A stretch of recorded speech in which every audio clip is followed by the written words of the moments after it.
안녕하세요. 저는 종갓집에서 종사를 했던 40대 여자입니다. 혹시 요즘 세상에도 저 같은 경험을 하신 분들이 계실지 모르겠습니다. 저희 시어머니와 시누인 자기들도 딸이자 며느리면서 제게 이유 없이 명령하고 트집을 잡곤 했거든요. 물론 저도 당하고만 있지 않았죠. 며느리를 무시하는 두 사람이 더는 큰 소리 못 치도록 아주 매운맛을 보여줬습니다. 오늘 그 짜릿한 복수담을 한번 풀어볼게요. 아이고, 선애 좀 봐라. 6살짜리가 지 남동생 밥 먹이고 있다. 우리 손녀 누굴 닮아서 이렇게 기특할꼬. 여기까지만 들으시면 종갓집 맏딸로 태어나 스트레스 좀 많이 받았겠다 하시겠지만 전 전혀 그렇지 않았습니다. 왜냐면 저희 친할머니가 정말 현명하고 좋으신 분이었거든요. 우선 저희 할머니는 아들들보다 며느리들을 더 귀하게 여기셨답니다. 그 옛날에도 설거지는 꼭 아들들이 시키셨다니까요. 자, 오늘부터 자기 먹은 밥그릇은 본인이 직접 씻어라. 난 며느리들한테 집안일 더 시키고 이런 거 절대 용납 못한다. 내가 이 종갓집 집안에 시집와서 서러운 일이 얼마나 많았는지 아니? 원래 아무리 작은 일도 시자 붙은 사람이 시키면 더 서운한 법이야. 그러니까 우리 집에선 며느리들이 최고 귀한 사람들이다. 알겠지? 할머니는 며느리들을 귀찮게 하지 않을 뿐더러 항상 고맙다, 사랑한다라는 말을 아주 자주 해주셨습니다. 첫째야, 이번 김장할 때 고생 많았지? 식구가 하도 많은 집이니 김치 하나 담그는 것도 보통 일이 아니구나. 이번에도 네가 고생이 정말 많았다. 항상 우리 첫째 며느리한테 내가 얼마나 고맙게 생각하는 줄 알지? 늘 고맙고 사랑한다 어머마. 네가 있어서 참 좋구나. 아니에요 어머님. 전 저희 집 식구들 먹을 양만 겨우 한걸요. 그래도 항상 제 걱정해 주시고 제 마음 알아주셔서 감사해요. 저도 늘 감사하고 사랑합니다 어머님. 할머니하고 엄마가 자주 이런 대화를 주고받으시니 전 TV에 나오는 못된 시어머니, 영악한 며느리 이야기가 다 거짓말인 줄 알았습니다. 오히려 남들이 그렇게나 피하는 종갓집이 얼마나 따뜻하고 다복한 집인지 몰라주는 사람들이 답답하더라고요. 할머니가 돌아가실 때까지 엄만 친딸처럼 진심으로 할머니를 모셨고 그 모습만 보고 자란 전 종갓집에 대한 편견이 전혀 없었습니다. 할머니의 가르침에 따라 아빠도 집안일에 나몰라라 하지 않고 주말마다 요리를 해주셨고요.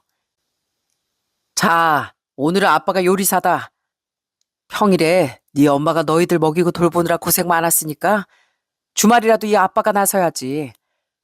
너희들 아빠가 해주는 김치볶음밥 제일 좋아하지? 조금만 기다리면 맛있게 해주마. 이런 할머니 또 부모님 밑에서 자란 저희 남매도 성별을 따지지 않고 서로 집안일을 돕는 게 아주 자연스러웠어요. 그래서 전 또래 친구들보다 음식도 잘하고 살림 솜씨도 꽤 야무진 편이었죠. 남편을 만나 연애를 했을 때도 남편도 제가 집 청소를 하는 걸 보고 깜짝 놀라더라고요. 아이, 오빠, 비닐봉지를 이렇게 아무렇게나 구겨놓으면 자리 차지만 하고 쓸 때 다 끄집어내야 하잖아. 나도 우리 아빠한테 배운 건데 이렇게 삼각형 모양으로 접어서 넣어두면 보기도 깔끔하고 사용할 때도 풀기만 해도 되니까 좋더라고. 이야, 선혜 넌 손끝이 정말 야무지다. 나도 자취를 오래 했지만 귀찮아서 이런 거 신경도 못 쓰거든. 나도 선혜한테 좀 배워야겠어. 이거 삼각형으로 어떻게 접는다고? 저는 남편이 제 말을 경청하고 존중해 주는 것 같아 기분이 정말 좋았습니다. 남들은 집안일에 대해 말하면 잔소리로 듣고 싫어한다던데 저희 남편은 오히려 고맙다며 메모장에 적어두기까지 했거든요. 내가 아직 오빠 집안 분들을 만나보지 못했지만 오빠가 이렇게 다정하고 섬세한 성격인 걸 보면 분명 가족분들도 따뜻하고 서로 존중하면서 지내는 분들일 것 같아. 사실은 내가 종갓집 장손이거든. 그래서 난 어릴 때부터 이런 집안일보단 어른들을 모시거나 공부하는 데 시간을 썼어. 어머니도 내가 그러길 원하셨고. 그런데 선에 네가 착착 정리하고 청소하는 거 보니까 너무 신기한 거 있지? 내가 아무리 화장실 청소를 해도 늘 지저분했는데 선에 네 손길이 한 번만 스쳐가도 꼭 호텔 화장실 같아지잖아. 알고 보니 남편도 저와 똑같이 종갓집 출신이더라고요. 그래도 전 평생을 보고 자란 게 종갓집의 단점보단 장점이었기에 남편이 장손인 건 하나도 문제가 되지 않았습니다. 남편이 얼핏 제사가 좀 있다고 했는데 저희 친정처럼 해봐야 1년에 두세 번일 거라 생각했죠. 무엇보다 시댁 식구들도 첫인상이 굉장히 좋기도 했고요. 아유, 우리 장손 며느리를 드디어 만나네. 만나서 반가워. 내가 우리 형석이 언제쯤 장가가나 목이 빠지게 기다리고 있었거든. 근데 이렇게 예쁜 아내를 얻으려고 여태까지 부모 속을 태운 모양이구나. 시모는 저를 처음 본 자리에서 꼭 생명의 은인이라도 만난 사람처럼 매우 기뻐하셨어요. 제 손을 꼭 잡으시곤 연신 잘 왔다 잘 왔다 하시는데 그 따뜻한 환대 덕분에 잠깐 긴장했던 제 마음도 사르르 녹아버렸답니다. 듣자 하니 우리 예비 며느리 집안도 유서 깊은 총가더구나. 너도 알겠지만 우리 집안이 대종손이라 맏며느리 역할이 정말 중요하단다. 우리 둘째 아들 녀석이 장남보다 먼저 결혼을 해서 순서가 조금 꼬이긴 했다만 이제라도 집안의 질서를 바로잡을 수 있겠어. 시부가 이렇게 말씀하시는 데는 이유가 있었습니다. 우선 남편은 3남 1녀 중 장남으로 밑으로 동생이 셋이나 있었어요. 시모는 동서와 제가 앞으로 할 일이 많다며 결혼 전에 직접 만남의 자리를 주선해 주기도 했고요. 시모 덕분에 시동생과 둘째 동서, 제 남편까지 식사 자리를 갖게 되었는데 저희 둘째 동서 말도 없고 정말 내성적인 사람이더라고요. 그렇게 많이 이야기를 나누지 못하고 헤어지나 했는데 헤어지기 직전 동서가 이런 말을 했습니다. 형님, 결혼 축하드려요. 앞으로 힘든 일 있으시면 제가 옆에서 많이 도울게요. 저희 시어머니가 정말 요즘 시대에 맞지 않은 분이시거든요. 조심하시는 게 좋아요. 정말요? 제가 만났을 땐 따뜻하게 말씀도 잘해주시고 좋으신 분 같던데요. 그래도 우리 앞으로 잘 지내봐요. 저도 잘 부탁드려요. 전 둘째 동서가 어떤 의미로 했던 말일까 싶어 한동안 그 말이 마음에 걸리더라고요. 그러다 본가에 갔을 때 엄마에게 넌지시 물어보았죠.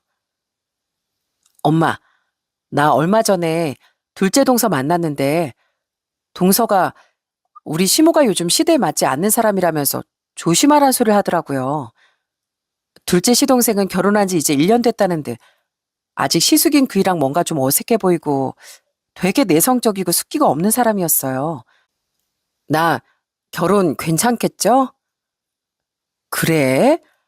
뭐 아직 사부인을 많이 겪어보지 않아서 어떤 분인지 잘 모르겠네.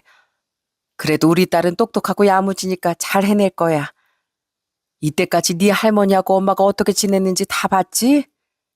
항상 어른들께 예의 갖추고 공손하게 행동하면 아무리 보수적인 시어머니라도 네 진심을 알아주실 거야. 엄만 제가 잘 해낼 수 있을 거라 용기를 주시더군요. 저도 할머니 엄마처럼 사이좋은 고부관계가 될 거라고 믿으며 그렇게 마음을 다잡았고요. 그렇게 전 결혼을 하게 되었고 저희 부부는 시댁에서 그리 멀지 않은 곳에 집을 얻었습니다. 시댁과 거리가 가깝다 보니 시모는 자주 저희 부부를 불러 맛있는 것도 해주시고 좋은 말씀도 많이 해주셨습니다. 새아가, 난 이렇게 자주자주 얼굴 보고 같이 보내는 시간이 많아야 정도 빨리 든다고 생각한다. 요즘 애들은 시댁에서 부르면 칠색 팔색 한다고 하던데 넌 안 그렇지? 네, 어머님. 저도 시댁 식구들과 자주 만나고 밥도 자주 먹고 싶어요. 그래야 서로에 대해서도 잘 알 것 같고요. 그래, 그래. 네가 아직 시집 온 지 얼마 안 돼서 이 집안에 대해 모를 테니까 내가 잘 알려주마. 그러니까 모르는 거 있으면 얼마든지 물어보고. 시모는 굉장히 자상하게 조씨 집안의 역사와 전통에 대해 일러주셨습니다. 남편도 옆에서 제가 잘 모르는 어르신들에 대해 그리고 집안 분위기에 대해 친절하게 알려주었죠. 당신도 알겠지만 우리 집이 대종가라 찾아오신 어르신들이 많아. 아마 한동안은 누가 누군지 막 헷갈릴 거야. 그때마다 내가 옆에서 알려줄 테니까 걱정하지 말고. 남편은 실제로도 잘 모르는 어르신들이 절 찾을 때 제가 곤란하지 않게 먼저 나서서 행동했습니다. 이복의 종손 며느리, 내가 자네 삼종조 시할아버지가 되는데 왜 먼저 인사도 않고 그러고 서 있어? 냉큼 인사 안 해? 아이고, 할아버님 오셨어요? 오셨으면 바로 안으로 드시지. 왜 밖에 서 계셨어요? 할아버지 좋아하는 다과 내올게요. 조금만 앉아 계세요. 남편은 그러더니 얼른 할아버님을 모시고 안으로 들어갔습니다. 이때만 해도 심오한 남편이 너무나 든든해서 아무리 대종손 며느리라도 겁날 게 없더라고요. 무슨 일이 있을 때마다 둘째 동서도 제게 정말 큰 힘이 되어줬고요. 형님, 벌써 오셨어요? 형님 일찍 오실 줄 알았으면 저도 더 빨리 올 걸 그랬어요. 앞으로 시댁 오실 때 저랑 같이 맞춰서 와요. 아니야, 나도 방금 왔어. 내가 시댁에 대해 잘 모르니까 미리 좀 둘러보고 싶어서 서둘렀지 뭐. 동선 천천히 시간 맞춰서 와도 돼. 내성적인 줄만 알았던 동선 차분한 만큼 섬세하고 꼼꼼한 성격이었어요. 동서까지 나서서 절 살뜰히 챙겨주니까 전 오히려 종갓집에 시집와서 다행이라고 생각할 정도였답니다. 하지만 그런 제 생각은 얼마 지나지 않아 서서히 금이 가기 시작했습니다. 자, 새아가 이 종이 받아라. 내가 앞으로 챙겨야 할 제사 목록 좀 적어봤다.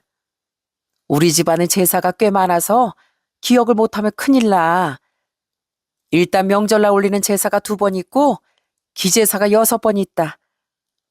조부모님 내외, 증조부님 내외, 또 고조부님 내외까지 총 6분 제사인데 길마다 올리고 있으니 헷갈리지 말고. 그리고 시제사가 1년에 1번 있어.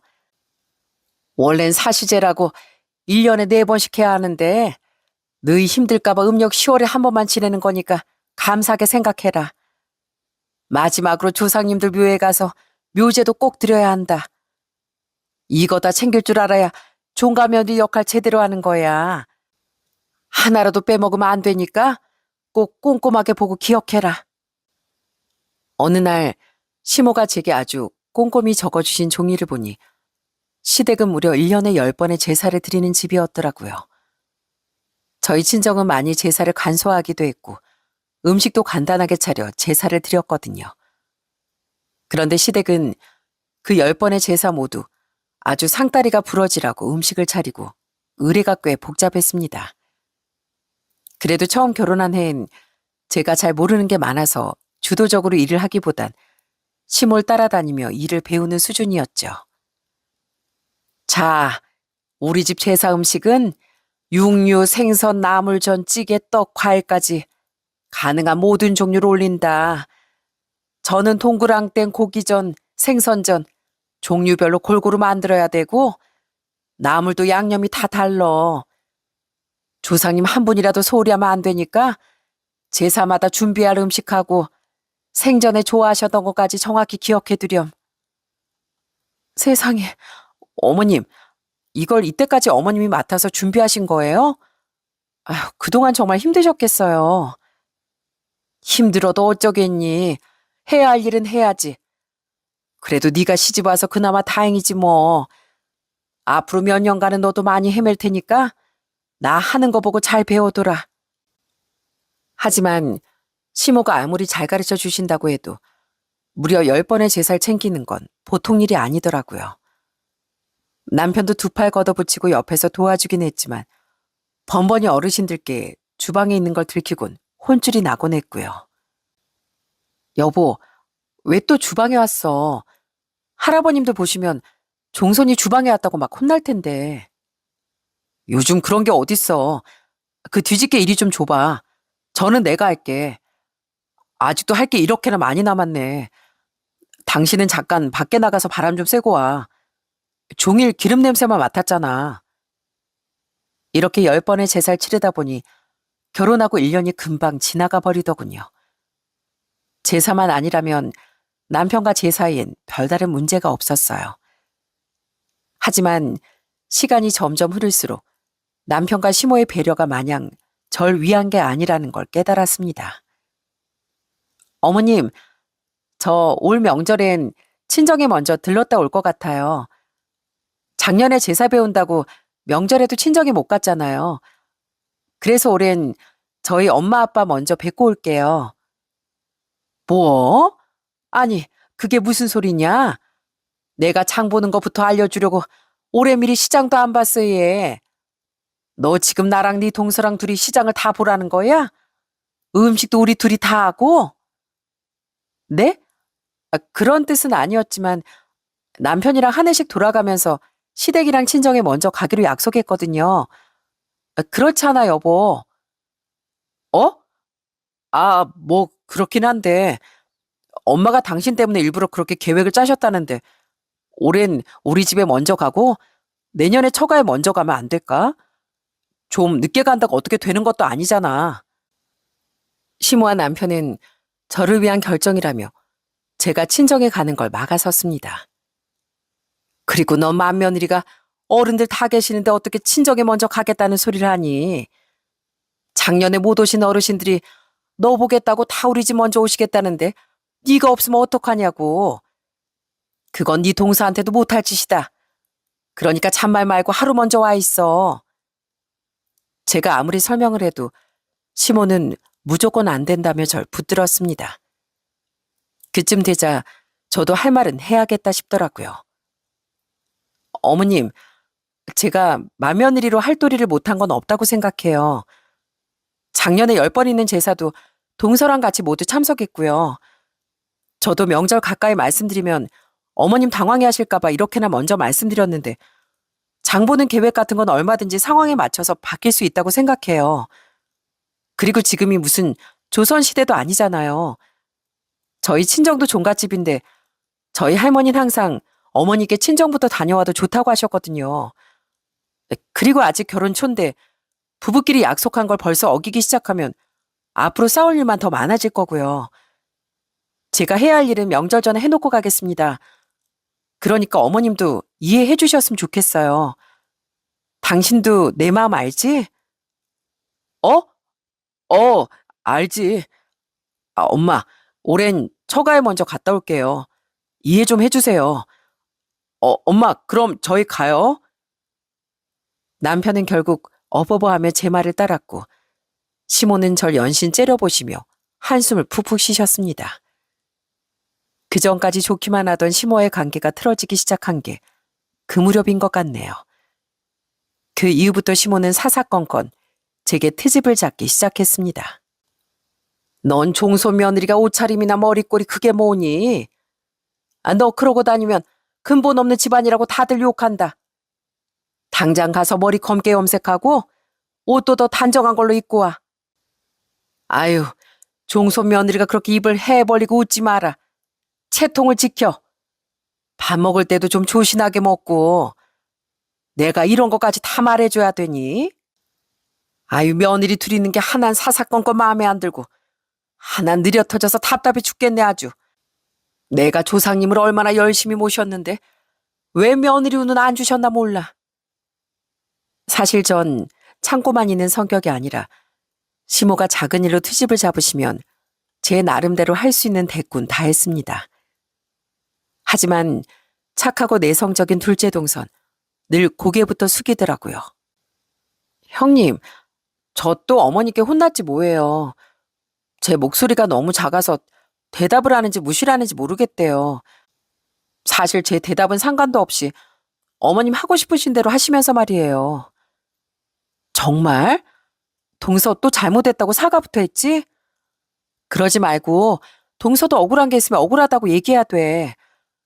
그러다 동서만 화병 나. 전 형님이 제 편도 많이 들어주시고 저 대신 옳은 말도 많이 해주셔서 괜찮아요. 형님 덕분에 제가 겨우 숨쉬고 산다니까요. 저는 가끔 너무 순하기만 한 동서를 위해 시모와 맞서기도 했습니다. 얘 둘째야, 너 거기서 뭐하니? 그렇게 손이 느려서 오늘 안에 김치 담그겠어? 저건 이해력이 딸리는 건지 내 말을 무시하고 배째라고 그러는 건지 모르겠다니까. 어머님, 동서한테 말씀이 너무 심하신 거 아니에요? 동서가 착해서 어머님 말씀을 듣고만 있는 거지. 그런 말 들으면 누구나 기분 나쁘죠. 동서가 며느리로 들어온 거지 어머님 몸종으로 온 게 아니잖아요. 이런 말씀 죄송한데 어머님 말씀을 따라야 하는 저희 입장도 생각해 주세요. 특히 동서가 집안에 일 있을 때마다 얼마나 고생이 많은데요. 뭐, 뭐야? 너희 둘, 뭐 나 이겨먹으려고 서로 편먹었니? 그게 시애미한테 할 소리야? 아이고, 이래서 집안에 사람이 잘 들어야 하는 건데. 너 때문에 내 말을 그렇게나 잘 따르던 둘째도 저러고 속이 뒤집히게 구는 거 아니야? 갈수록 시모와 저의 감정의 골은 커져만 갔습니다. 그렇게 신경전을 하던 중 저는 딸아이를 임신하게 되었어요. 결혼 3년 만에 생긴 아이라 남편도 저도 그간의 시댁 문제는 있고 정말 기뻐했습니다. 여보, 딸이래, 딸.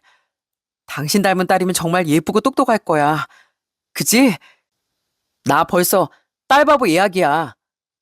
우리 딸, 엄마 아빠한테 와줘서 고마워. 우리 곧 건강하게 만나자. 남편이 임신 초기부터 제 손으로 아무것도 못하게 하면서 딸바보 아빠의 면모를 일찌감치 보여주더라고요. 당신 쓰레기 버리러 가려고? 그런 건 나 시키라니까. 당신은 예쁘고 건강하고 좋은 것만 봐야지. 뱃속에 우리 공주님이 다 보고 계신데. 그러니까 부디 가만히 앉아서 쉬고 계시죠. 남편이 딸인 걸 이렇게나 좋아하고 저도 평생 친구같이 지낼 딸아이가 생기는 게 좋았습니다. 하지만 시모의 뜻은 전혀 달랐어요. 저다이가 장손이면 오죽 좋아. 뭐 그래도 아직 애가 태어난 건 아니니 아들이길 빌어보자. 병원에서 틀릴 수도 있잖아. 저는 성별 상관없어요, 어머님. 딸이면 어떻고 아들이면 어떠겠어요. 그저 건강하게만 태어나주면 더 바라는 것도 없네요. 하지만 시모는 거기서 포기하지 않고 어느 날 이상한 부적까지 써와서 남편 지갑과 제 옷 속에 넣어두었습니다. 그러다 몇 달 뒤 전 알던 대로 딸을 낳았는데 시모는 아들이 아니라는 게 여전히 실망스러웠는지 저 몰래 저희 집 구석구석에 부적을 붙여놨더라고요. 뭐 첫 딸은 살림 미천이라고 하니 받아들여겠지. 그래도 둘째는 꼭 아들을 낳아야 한다. 아들 못 낳으면 이 종갓집에 대를 끊는 거야. 그러니까 이 부적 잘 가지고 있다가 아들 낳을 때까지 손도 대지 말어. 대체 시모가 어떻게 저희 집까지 들어와 부적을 붙였나 했더니 그게 다 남편이 허락한 거였더라고요. 당신 어머님께 우리 집 비밀번호 알려드렸어? 그것도 모자라 어디다 부적을 붙이면 내가 모르고 넘어갈지 말씀드렸다며. 아니 그게 사실 우리 집에 손이 귀하다 보니까 아들이 꼭 있어야 하거든. 물론 난 우리 딸이 제일 소중하긴 한데 그래도 둘째는 아들 낳으면 좋잖아. 저 부적의 애군을 막아준다니까 우리 딸한테도 좋을 거야. 전 시모도 시모지만 갈수록 시모에게 휘둘리는 남편이 더 황당했습니다. 앞에선 제 말을 들어주는 척하면서 결론은 다 시모 뜻대로 하고 있더라고요. 저는 남편에게 단단히 일렀습니다. 당신 내 말 잘 들어. 난 당신 집안으로 일해주러 온 게 아니라 우리 둘 다 동등한 입장에서 결혼한 거야. 근데 당신이 자꾸 이렇게 어머니 말씀 안 듣고 계속 날 무시하면 나도 못 참아. 당신만 종갓집 맞이야? 나도 우리 집에서 제일 귀한 맏딸이야. 앞으로 더는 시댁이랑 얼굴 붉히는 일 없게 했으면 좋겠어. 알겠어. 나도 엄마하고 당신 둘 사이에서 죽겠다 정말. 고래싸움에 등 터진 새우가 된 기분이야. 하지만 그 이후에도 남편은 여전히 제 남편이기보단 시어머님의 아들이더군요. 이렇게 제 속을 태우는 건 시모와 남편뿐만이 아니었습니다.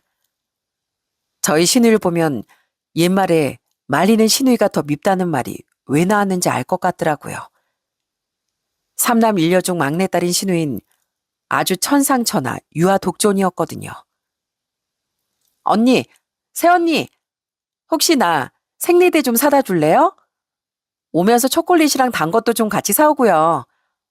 아우, 왜 이렇게 달달한 게 땡기는지 모르겠네. 시누인 저녁을 준비 중인 저와 동서 옆에서 매니큐어를 바르며 심부름까지 시키더라고요. 이 정도뿐이었으면 귀엽게라도 봐주겠지만 말 한마디 한마디 하는 게 얼마나 얄미웠는지 모릅니다. 아가씨, 저희 지금 저녁하느라 무지 바쁘거든요. 아가씨한테 뭐 도와달라는 말 안 할 테니까 그 정도 심부름 알아서 할 수 있잖아요. 어머머? 새언니 지금 시누이한테 그게 무슨 말이에요? 시누이가 해달라면 하는 거지. 요즘 며느리들 시댁 무서운 줄 모른다더니 진짜였네. 예전엔 시누이들 속옷 빨래까지 며느리가 다 했다는데 새언니들 진짜 좋은 시대에 사는 줄이나 알아요. 시누이 말버릇처럼 세상 좋아졌다는 소리를 달고 살더라고요.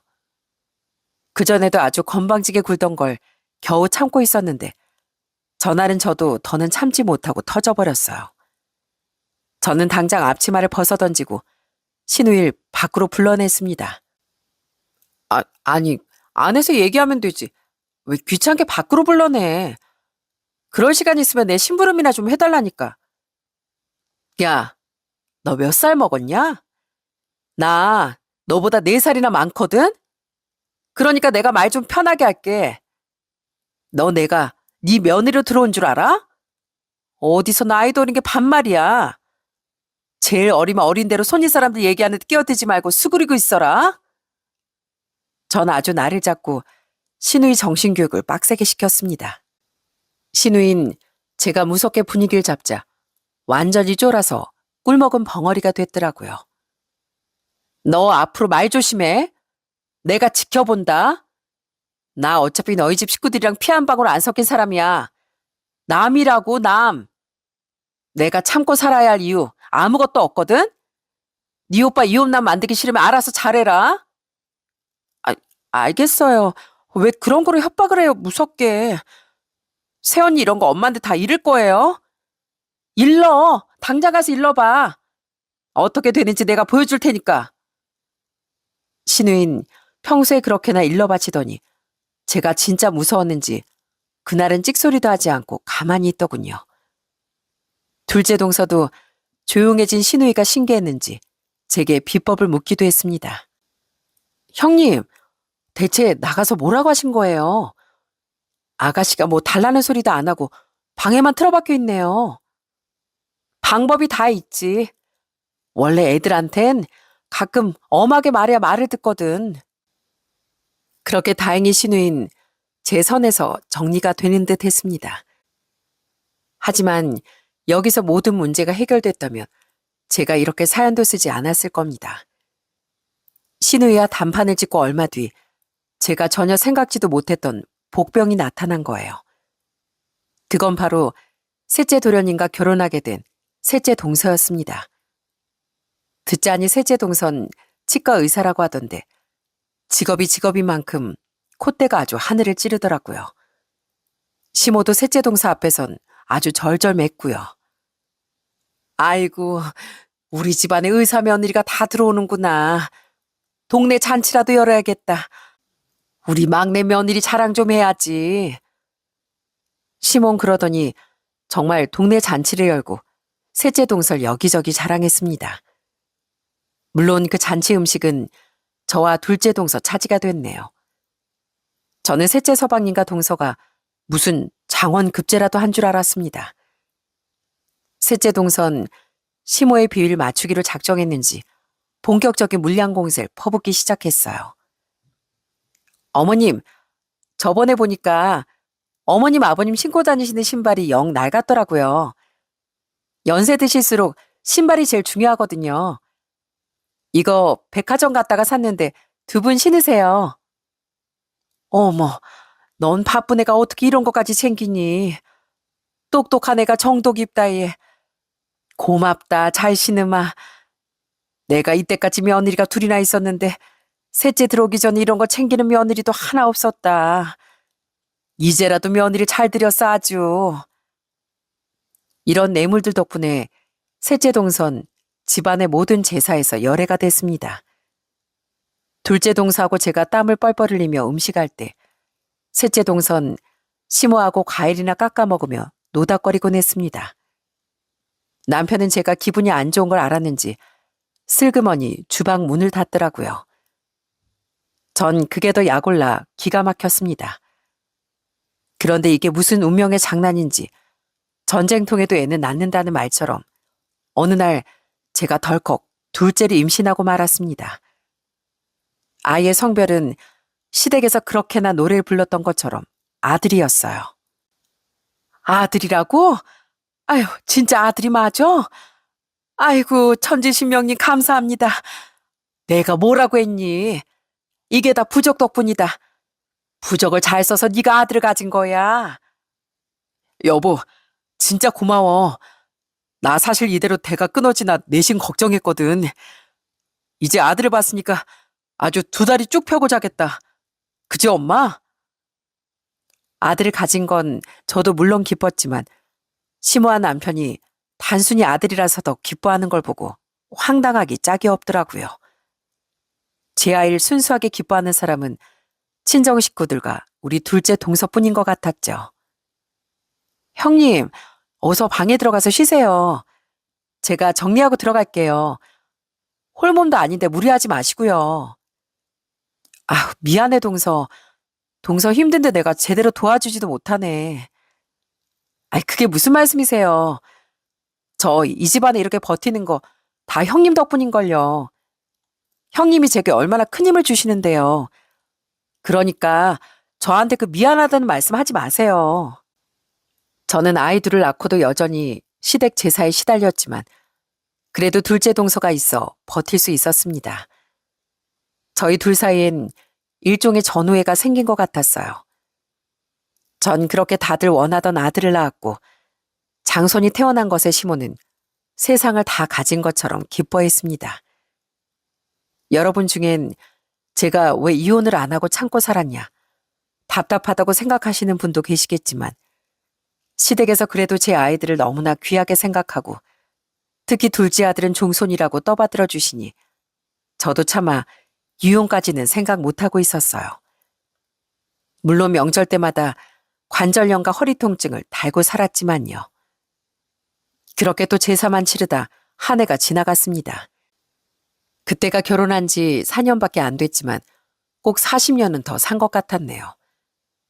그 무렵엔 시누이가 결혼하겠다며 심해부를 데려온 해기도 했고요. 심해부는 말갈량인 시누이와 다르게 차분하고 정직해 보였습니다. 저하고 동선 시누이같이 천방지축인 사람도 저런 신랑감을 데려올 수 있다는데 놀랐죠. 그때 셋째 동서는 심해부 직업은 뭔지 집안은 어떤지 호구 조사를 하고 있었습니다. 동서, 셋째 동서도 참 대단하지? 어떻게 처음 만난 심해부가 어렵지도 않은지 대뜸 어디 사냐, 직업이 뭐냐 뭐 이런 거부터 물을 수 있나 몰라. 동서 성격이 원래 그렇잖아요. 우리도 일 다 했으니까 좀 쉬어요 형님. 그때 전 설거지 끝내고 바람이나 쐴 겸 혼자 동네 산책을 하고 있었습니다. 그런데 언제 호구조사가 다 끝났는지 셋째 동서가 동네 정자에 앉아 깔깔 웃으며 통화를 하고 있더라고요. 전 졸지에 통화를 엿듣게 된 게 민망해서 얼른 옆으로 숨었습니다. 그리고 얼마 뒤 셋째 동서가 통화 중인 사람의 정체를 깨닫고 매우 놀라고 말았어요. 자기야, 나도 보고 싶지. 정말 보고 싶다고. 마음 같아선 당장 자기한테 달려가고 싶은데 우리 남편이 술 퍼먹고 뻗었지 뭐야. 오늘 우리 시누이가 남편감을 데려왔거든. 뭐? 잘생겼냐고? 당신이 훨씬 잘생겼지. 난 자기한테 일편단심이니까. 나도 이 지겨운 시골에서 당장 벗어나고 싶어. 우리 시모 있잖아. 그 노인네 내가 돈만 주면 좋다고 해 웃거든. 아마 내가 당장 서울 간다고 해도 용돈만 지어주면 그러라고 할걸. 진짜야. 미친 노인네가 돈만 밝히고 아주 며느리들을 호구로 한다니까. 그래도 돈만 주면 아주 끔뻑 넘어가. 엉덩이까지 실룩실룩하면서. 그 꼴이 얼마나 웃기는지 알아? 진짜 웃긴 노인네지? 나 내일 친정 가봐야 한다고 새벽에 움직일게. 그러니까 조금만 기다려 내 사랑. 정말 기가 막히게도 셋째 동서가 혀까지 짧게 하며 사랑을 속삭이는 사람은 아무래도 내 연남이 확실해 보였습니다. 저는 본능적으로 이걸 놓치면 안 되겠다 싶어 빠르게 녹음까지 해두었어요. 다만 이걸 언제 터뜨려야 할깐 고민이 되긴 하더라고요. 사실 우리 셋째 시동생도 동서와 똑같이 말도 영 밉게 하고 집안일도 남편에게 다 미루고 관심도 없었기에 그냥 자기들끼리 알아서 하겠지 싶은 마음도 있었습니다. 그렇게 저만의 비밀을 간직한 채 또 한 번의 시댁 모임이 지나갔습니다. 그로부터 한 달 뒤 전 또다시 제사 준비를 하러 시댁으로 불려갔어요. 그런데 그날은 감기 기운이 있는지 출발할 때부터 몸이 영 안 좋더라고요. 형님, 안색이 너무 안 좋으세요. 어머, 식은땀까지 나는 것 같은데 그냥 집에 가서 쉬시지 그래요. 역시나 제가 아프다는 걸 알아주는 건 저희 둘째 동서뿐이었어요. 아니야, 내일 제사인데 같이 준비해야지. 나 없으면 동서 혼자 고생할 거 아니야. 나 괜찮아. 약 먹었어. 아니나 다를까 시모는 저희 옆에 착 붙어서 이래라 저래라 잔소리를 해댔습니다. 얘, 어머마, 너 빨리빨리 좀 해라. 그러다 전 다 타겠다 얘. 조상님 제사상에 다 태운 걸 올리려고 그래? 세워라 내워라 아주 느려 터졌네 아주. 저는 시모의 잔소리를 한 귀로 흘리려고 했는데 그때 이상하게 세상이 막 핑 돌고 물 먹은 솜처럼 몸이 축 가라앉았습니다. 어머, 형님, 왜 그러세요? 형님 괜찮으세요? 아주버님, 형님이 쓰러졌어요. 전 저를 애타게 부르는 둘째 동생의 목소리를 마지막으로 그만 의식을 잃고 쓰러지고 말았어요.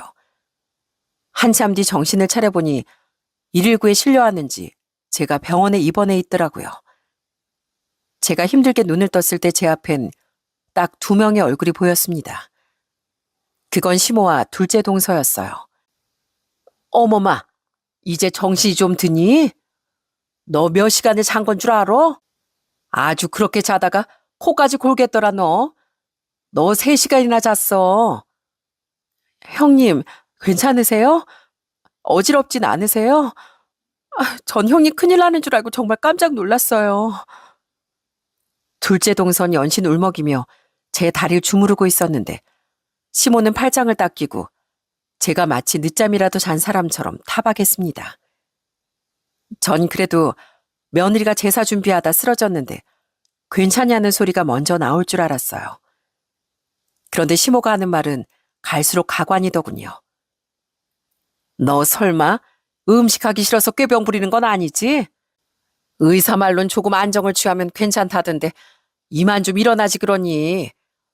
아무리 제사 지내는 게 싫어도 맏며느리가 이러고 대자로 뻗어자는 게 말이 돼? 어머님, 제가 설마 꾀병이겠어요? 저 진짜 아파서 쓰러진 거예요. 아이고 무서워라. 저 시엠이 째려보는 것 좀 봐라. 너 표정 보니까 이제 다 나은 것 같네. 내가 너 보면 우리 딸 시집 보내기가 영 싫다니까. 우리 예비사에도 외아들이라는데 내 딸이 시집가서 너 같은 취급받으면 어떡하니? 그럼 내 마음이 아주 찢어질 텐데. 나 눈에 흙이 들어가도 그 꼴 못 본다.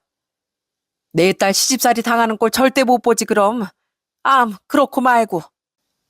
시몬이 이제 시집갈 시누이가 걱정됐는지 저와 비교를 하면서 경악스러운 말을 내뱉었습니다. 저 말이 아파서 쓰러진 며느리를 두고 할 소린가요? 네? 어머님, 그럼 저는요? 전 그런 시집살이 당해도 되고요? 그렇게 시모의 말에 반박하려던 참에 남편이 병실 안으로 들어왔습니다. 남편은 제가 일어나 있는 걸 보곤 갑자기 제가 덮고 있는 이불을 옆으로 제쳤어요. 당신 이제 괜찮은 거지? 그럼 빨리 집에 가자. 지금 저녁 시간 지났는데 밥 차리는 사람 없다고 다들 난리야. 딱 보니까 멀쩡해 보이는 것 같은데 얼른 일어나. 남편 말을 들으니 지 마누라가 걱정돼서 온 게 아니라 밥 차릴 사람이 없어서 데리러 왔던 모양이었어요. 뭐라고? 지금 밥할 사람 찾으러 여기까지 왔니? 당신도 필요 없고 어머님도 꼴도 보기 싫으니까 당장 나가세요. 나 도저히 당신 같은 사람들이랑 한 가족으로 못 살겠어요. 어머님도 진짜 그러시는 거 아니에요. 딸이 그렇게 걱정되면 시집을 보내지 말던가요. 며느리 시집살인 그렇게 시키면서 시누이 시집살인 걱정이세요? 저도요. 저희 집에서 귀한 딸이에요. 제가 이렇게 소리를 버럭 지르자 제 곁에 있던 둘째 동서가 제 편을 들어주더군요. 평소에 그렇게 얌전하던 동서도 화가 났는지 목소리가 커졌습니다. 어머님, 아주버님, 진짜 너무하시네요. 형님이 아파서 쓰러져 있는데 할 말 있고 못할 말이 있죠. 저희나 되니까 이 집구석에 붙어 있는 거예요. 오히려 저희한테 고마워하셔야 된다고요. 형님, 저희 이 집 며느리 이만 반납해요. 우리가 뭐가 아쉬워요? 우리가 친정이 없어요? 직업이 없어요? 이런 취급 받을 이유 없다고요. 그래, 내가 딱 하고 싶던 말이 그거야. 어머님 동서 말 잘 들으셨죠? 당신도 똑똑히 들었지? 동서하전 그러곤 둘이 합창으로 당장 이혼하겠다고 선언했습니다. 너희들 뭐하니 지금? 둘 다 이혼을 하겠다고? 그게 말이 되는 소리야? 말이 안 되는 것도 뭔데요? 요즘 같은 세상에 저희가 1년에 10번이나 제살 지냈던 게 더 말이 안 되죠. 동선 이제 보니 아주 말도 잘하는 사람이었어요. 시모는 코웃음을 치며 또다시 저희를 무시하기 시작했고요. 참나, 너희가 그렇게 나오면 내가 무서워할 줄 알고? 나도 너희처럼 말만 많고 쓸모없는 며느리 필요 없다. 뭐 잘난 게 있다고 감히 시애미 앞에서 이혼하겠다는 소리를 해. 나도 우리 치과의사 며느리만 있으면 돼. 니들 같이 잘난 거 하나 없는 며느리 한 트럭 줘도 싫다 이거야. 아, 어머님 셋째 동서 믿고 이러시는구나. 근데 어쩌죠? 어머님이 크게 착각하고 계시는 게 있는데요. 동서, 셋째 동서한테 전화 걸어서 스피커폰 좀 틀어줄래? 둘째 동서는 알겠다며 곧장 셋째 동서에게 전화를 걸었습니다. 통화 연결음이 한참 울린 후에야 셋째 동서가 전화를 받더라고요. 형님들 다 어디 가시고 저만 이렇게 남겨두면 어떡해요. 저 음식 못해요. 그러다 손이라도 다치면 책임지실 거예요? 치과 의사한테 손이 얼마나 생명 같은데요. 동서, 나야. 내가 지금부터 들려줄 게 하나 있거든. 그러니까 나한테 화내고 싶거든. 이 녹음 파일 다 듣고 하네. 알겠지? 전 그러곤 제가 녹음했던 셋째 동서의 통화 내용을 그 자리에서 바로 재생해버렸습니다. 병실 안엔 자기야 보고 싶어, 시모 전 노인네 등등 듣기도 민망한 셋째 동서의 미래가 생생하게 울려 퍼졌어요. 시모는 녹음 파일 안의 목소리가 셋째 동서라는 걸 깨닫고 그 자리에서 주저앉았습니다. 셋째 동선 이게 뭐냐며 소리를 질렀고 전 곧장 전화를 끊어버렸죠. 그리고 시모에게 물었어요. 어머님, 이렇게 잘 나가는 며느리가 있어서 참 좋으시겠어요. 근데 어떡해요? 어머님은 셋째 동서 그렇게나 의지하시는데 동선 어머님 보고 미친 노인네라고 막 욕하고 있네요. 어머니 완전 뒤통수 맞으셨어요.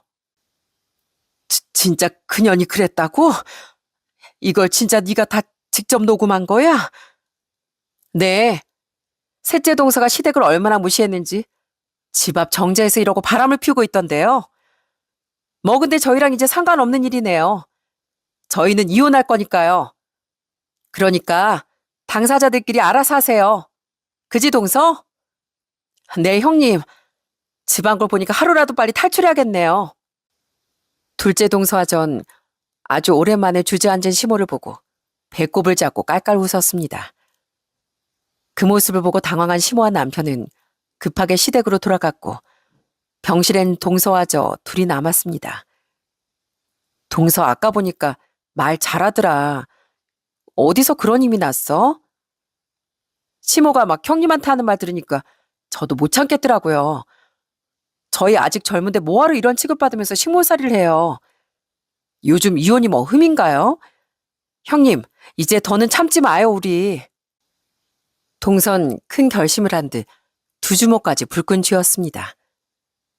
저희 4년간의 결혼 생활은 그렇게 종지부를 찍게 되었네요. 둘째 동선 참을 수 없었는지 저보다 먼저 이혼서를 접수했습니다. 눈치 없는 저희 남편은 아직도 정신을 못 차렸는지 둘째 동서 흉을 그렇게 보더라고요. 아니, 재수씨 그럴 줄 몰랐는데 완전 웃긴 여자더라. 글쎄 이혼 안 해주면 소송 건다고 완전 으름장을 놨대. 웃기긴 니네 집안이 더 웃기지. 너 내 말 뭐로 들었니? 나도 너랑 이혼할 거야. 내일 당장 이혼서를 접수할 거니까 당신도 얼른 서류 써. 소송 걸리기 싫으면. 뭐? 당신 그 말 진짜야? 아직 화 안 풀렸어? 아니, 내가 잘못했다고 했잖아. 진짜 쪼잔하게 이러지 말자. 너야말로 정신 좀 차리고 살아. 네가 장남이라고 해서 뭐 잘난 게 있어? 돈이 많기래, 능력이 있기래. 그깟 장남 타이틀 하나 달고 그만 으스대. 그리고 너 완전 마마 보이거든? 너 나이도 40이 넘었으면서 이제 엄마 뒤 좀 그만 따라다녀라. 한심하다 정말. 남편은 아닌 척하면서 사실 어른들만큼이나 보수적이고 꽉 막힌 사람이었더라고요. 저한테 며느리로서의 역할을 강요하고 제사를 모시라고 종용한 것도 남편이었으니까요. 대체 뭐가 그렇게 불만인데? 예전에 며느리들 다 그러고 살았어. 그럼 종갓집이 시집 오면서 그 정도도 각오 안 했냐?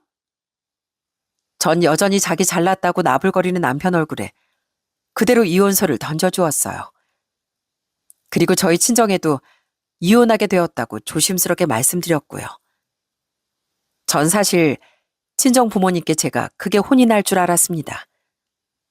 그런데 저희 부모님은 누구보다 제 마음을 먼저 살펴주셨어요. 선혜야, 너 괜찮어? 아휴, 그동안 네가 얼마나 속상한 일이 많았을까. 내가 너 총각집에 시집간다고 했을 때 말렸어야 했다. 난 그저 우리 시어머니 생각만 하고 그 집 인간들도 상식적일 줄 알았지. 너 잘 생각했어. 얼른 애들 데리고 집으로 오너라. 엄마 물론이고 아빠도 눈물까지 보이시며 제가 그간 얼마나 고생이 많았는지 헤아려 주셨답니다.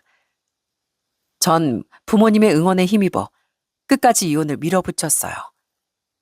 물론 그 과정에서 힘든 일이 아주 많았습니다. 우선 제가 셋째 동서가 바람난 걸 폭로한 이후에 화가 잔뜩 난 셋째 동서가 절 찾아온 일이 있었어요. 형님 그러고 사는 게 제 탓이에요? 왜 나까지 물귀신같이 물고 늘어지는 건데요? 형님의 한 짓 때문에 우리 남편이 내 뒷조사까지 했다고요. 나 진짜 이혼당하게 되면 당신이 책임질 거예요? 그러게 바람을 피긴 왜 펴? 그게 또 뭐가 그렇게 당당하다고 나한테 따지는 거야 지금? 결국 셋째 동사전 머리채까지 잡으며 크게 몸싸움을 하고 말았습니다. 후에 들어보니 셋째 동선 상가남 소송까지 휘말리며 아주 탈탈 털리고 이혼을 당했더군요. 시댁 입장에선 단 몇 달 안에 며느리 셋이 모두 이혼을 하고 만 겁니다. 아마 여러분도 이게 가능한 일인가 믿기 힘드시겠죠? 저희 시댁을 겪어보셨다면 이혼 잘했다고 아마 손뼉을 쳐주실 겁니다. 둘째 동서와 제가 오죽했으면 아이들도 있는데 이렇게 이혼을 결심했겠어요? 그러게 남편들이 옆에서 저희 마음만 알아줬어도 이렇게 극단적인 방법까진 쓰지 않았을 겁니다. 요즘 제 전남편은 종손이 애들도 다 뺏기고 이혼했다고 엄청나게 돌림을 당하고 있나 봐요. 여보, 나 이러다가 족보에서 이름마저 파이게 생겼어. 어르신들이 나 볼 때마다 지팡이로 얼마나 때리시는 줄 알아? 이런 한심한 놈이 없다면서. 겨우 지팡이를 얻어맞은 거 가지고 뭘 그러니? 난 그보다 더한 취급도 당했어. 앞으로 잘난 너희 집안 어른들 네가 모시던지 말던지 알아서 하고 다신 나 찾지 마. 나 아주 너희 집 얘기라면 지금도 구역질이 날 것 같거든. 여보, 내가 진짜 잘못했어. 내가 이렇게 빌게. 앞으로는 제사 지내지 마. 당신이 원하면 우리 엄마랑 안 만나도 돼. 남편은 그제야 후회의 눈물을 흘렸습니다. 그건 둘째 시동생도 마찬가지인가 봐요. 둘째 동서가 그러는데 아직까지도 날마다 전화를 걸어대며 그렇게 후회의 눈물을 흘리고 있다나 봐요. 형님, 이 집 남자들 진짜 웃기지 않아요? 그렇게 있을 때 잘하지. 이제 와서 빌면 뭐 한대요. 내 말이 뭐 또 혹시 모르지. 집에 밥 해줄 사람이 없어서 저렇게 쇼하는지도. 전 이제 더 이상은 그 악어의 눈물에 속지 않습니다. 듣자하니 진짜 피눈물을 흘리는 사람은 따로 있더라고요. 저희가 이혼하고 결혼한 신우인 3대 독자에게 시집을 가서 저희만큼이나 호된 시집살이를 당하고 있다네요. 물론 저희만큼 1년에 10번씩 제살 지내진 않겠지만 며느리가 신우이 하나뿐이니 고생 꽤나 하고 있겠죠? 요즘 시모에게 이혼하고 싶다는 소리를 그렇게 달고 산답니다. 엄마, 나 진짜 힘들어서 못 살겠어. 나 그냥 이혼하면 안 돼? 너 이혼이 무슨 장난이야? 아주 자식들이 있는 거 다 이혼했다고 이 엄마 망신 주려고 그래? 엄마도 힘들어 죽겠단 말이야. 시모가 하나 간과한 게 있는데 그 집 며느리가 다 떠난 자리는 원래 며느리였던 시모가 채워야 한다는 거죠. 시모는 70이 다 넘은 나이에 제사 음식을 혼자 다 하고 있다네요. 아이고, 늙음하게 이게 무슨 고생이니? 내가 아주 허리가 휜다, 허리가 휘어. 이게 무슨 팍복한 팔자야? 이 정도면 나름의 복수를 했다고 볼 수 있을까요? 요즘 전 다시 친정으로 돌아가 아이들과 더할 나위 없이 편안한 시간을 보내고 있답니다. 엄마, 난 외갓집 보면 마음이 너무 편해요. 친할머니네 가면 엄만 밖에 나오지도 못하고 밥만 했잖아요. 근데 외가 오면 엄마랑 이렇게 놀 수도 있고 할머니, 할아버지도 다 웃고 계세요. 그럼 이게 당연한 거야. 가족끼린 서로 배려하고 아껴줄 줄 알아야 하는 거거든. 저희 아이들도 아빠가 없는 빈자리 힘들어하지 않는 것 같아 다행입니다. 전 요즘도 둘째 동서와 종종 연락하면서 좋은 언니 동생 사이로 지내고 있습니다. 그 힘든 결혼 생활 끝에 유일한 소득이 있다면 바로 저희 동서가 아닐까 싶네요. 형님, 전 사는 게 요즘처럼만 평화롭다면 더는 소원도 없겠어요. 남편이고 시댁이고 다 떨쳐내니까 얼마나 속 시원한지 몰라요. 저희 앞으로도 이렇게 종종 만나서 밥도 먹고 놀러도 가요. 전 동서의 말에 그저 웃어 보였습니다. 정말이지 그동안의 결혼 생활은 상처와 눈물투성이었지만 이젠 절 믿어주는 사람들과 새 출발을 할 수 있다는 게 얼마나 큰 위로가 되었는지 모릅니다. 그래, 우리 이렇게 서로 의지하면서 살자. 남편이나 시댁에 얽매이지 않고 우리만 행복하게 살면 그만이야. 예전 같았으면 시댁 눈치를 보며 힘든 것마저 꾹꾹 눌러 담았을 텐데 이젠 그럴 필요가 없어졌네요. 더는 제 삶을 희생하지 않고 아이들과 웃으며 살아갈 용기를 찾았으니까요. 이혼의 아픔은 분명 컸지만 그 끝에 찾아온 평화는 더없이 달콤합니다. 앞으로도 오늘의 용기를 잃지 않고 씩씩하게 살아가야겠죠. 앞으로 제 인생의 며느리 노릇은 더는 없을 것 같습니다. 저는 조금 더 이 후련함과 해방감을 느껴보려고 해요. 자유의 맛이 바로 이런 걸까요? 제 일은 그대로의 살아가는 삶이 참 좋기만 하네요. 제 사연 재밌게 들으셨다면 여러분도 저와 동서의 새로운 출발을 응원해 주셨으면 감사하겠습니다. 들어주셔서 정말 감사합니다.